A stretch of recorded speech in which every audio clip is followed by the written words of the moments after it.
Bonjour et bienvenue sur Putshop Tavis. Nous voilà donc dans la deuxième partie de la vidéo Apprendre à être soi-même.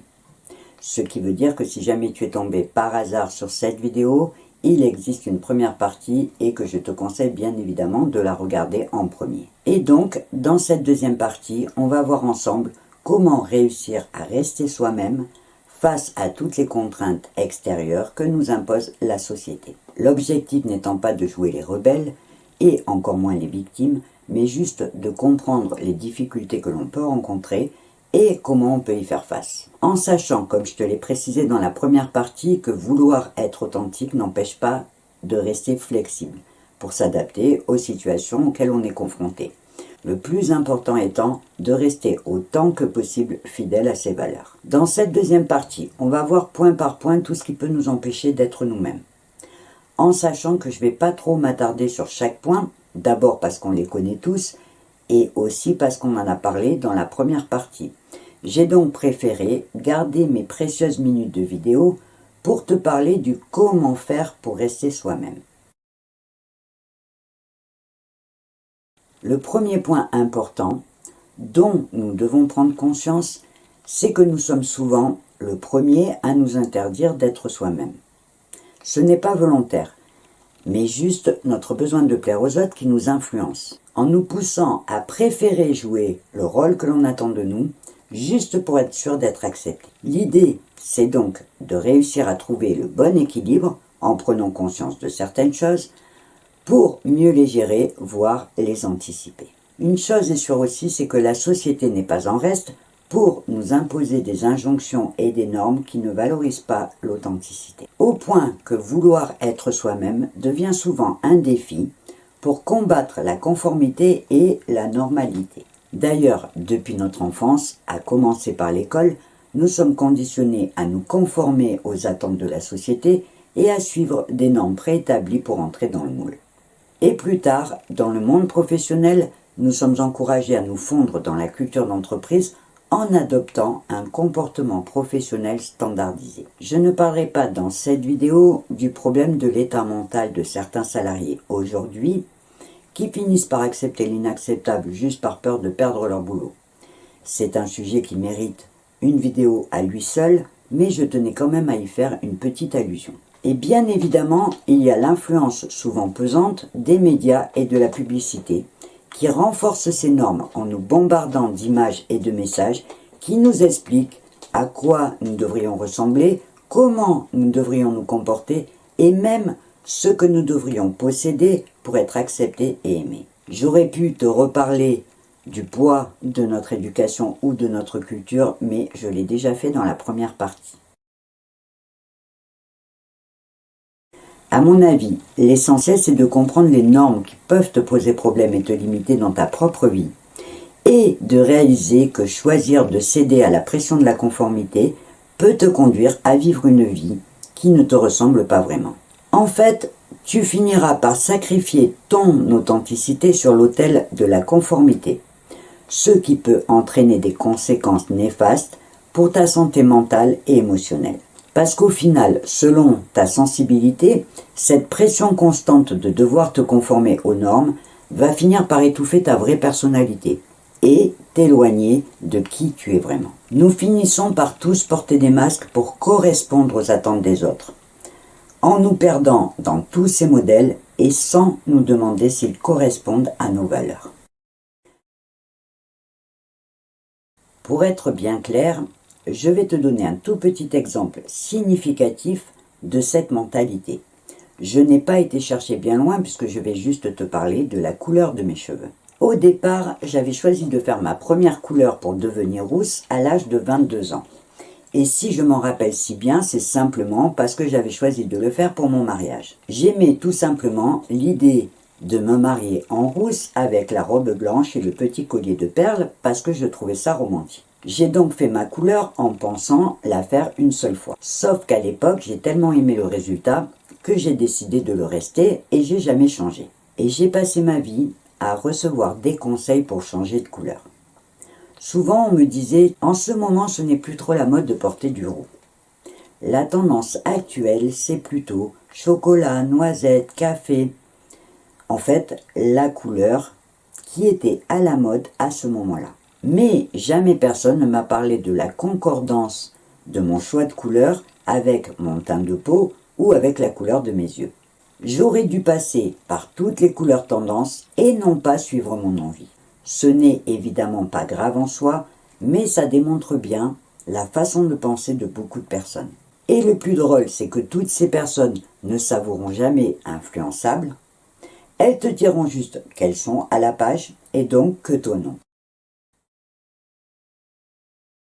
Il me faudrait évidemment beaucoup de temps pour pouvoir te citer plein d'exemples qui illustrent ce sujet. Et pour tout te dire, je préfère encore une fois t'inviter à utiliser ton énergie pour réfléchir à ce que tu peux faire pour prendre de la distance avec ce système et ne plus te sentir obligé de le suivre. Parce qu'on peut choisir de passer sa vie à faire des constats en justifiant notre manque d'authenticité par les influences extérieures, et même faire semblant de le regretter, mais on peut aussi choisir de prendre conscience des choses pour en diminuer leur impact. Quand on sait d'où viennent les choses, on ne peut plus dire qu'on n'a pas le choix, et ça devient donc une forme d'acceptation. Il faut être clair avec soi-même. Il existe bien deux solutions qui permettent d'arriver à la conclusion que tu as le choix entre suivre le mouvement en te disant que c'est mieux, plus facile et moins risqué, ou réfléchir à ce que tu veux vraiment pour trouver des solutions qui te permettront de suivre au mieux ton propre chemin. Comme je te l'ai dit au début, le but n'est absolument pas de jouer les rebelles, mais juste de faire des choix éclairés, alignés avec tes propres aspirations. Parce qu'au fond, nous savons tous que ce sont nos différences qui nous rendent précieux. Et qu'en défendant notre singularité, nous apportons une richesse et une diversité à la société qui ne pourrait pas faire autrement. C'est un choix évidemment très personnel qui n'appartient qu'à toi. Mais il faut aussi se dire que si on a envie de voir bouger les choses, il faut commencer à penser par soi-même. La route vers l'authenticité peut sembler difficile dans un monde où on nous pousse à nous conformer. Mais, comme on l'a vu aussi dans la première partie de cette vidéo, ce voyage en vaut la peine, parce que c'est bon pour ta santé mentale, morale et émotionnelle. En choisissant d'être fidèle à toi-même, tu deviendras un défenseur de l'authenticité. Et tu inspireras les autres qui cherchent également leur chemin vers cette petite liberté d'être soi-même. Pour te motiver, tu pourrais par exemple te demander si tu es prêt à passer toute ta vie à jouer un rôle, ou si tu es prêt à tout pour plaire aux autres.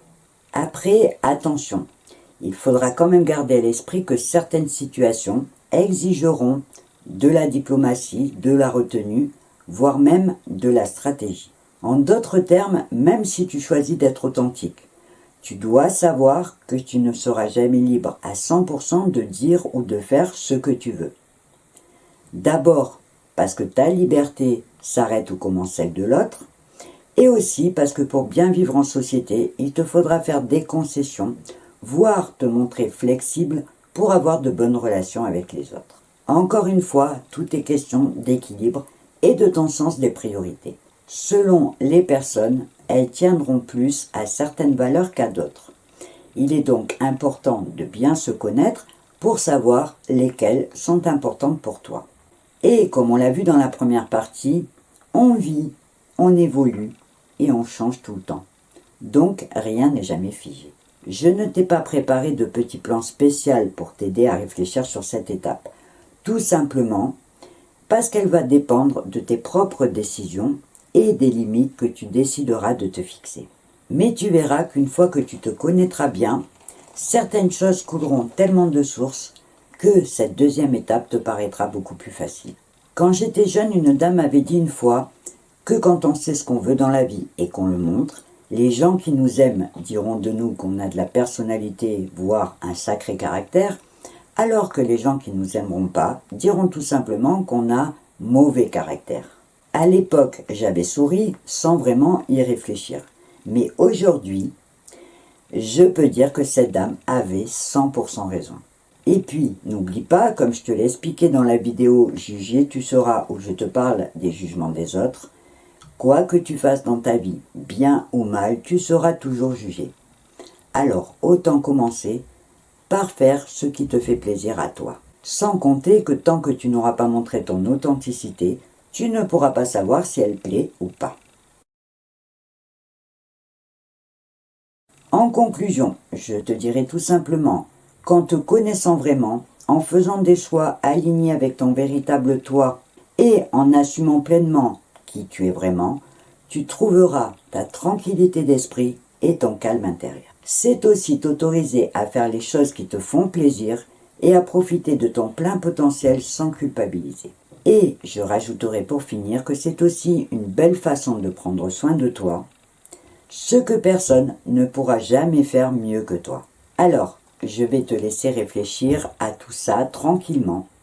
Et avant de te quitter, je te rappelle bien sûr que si tu as des questions ou des réactions à partager, une partie commentaire sous cette vidéo peut te permettre de le faire et je me ferai bien sûr un plaisir de te lire et de te répondre.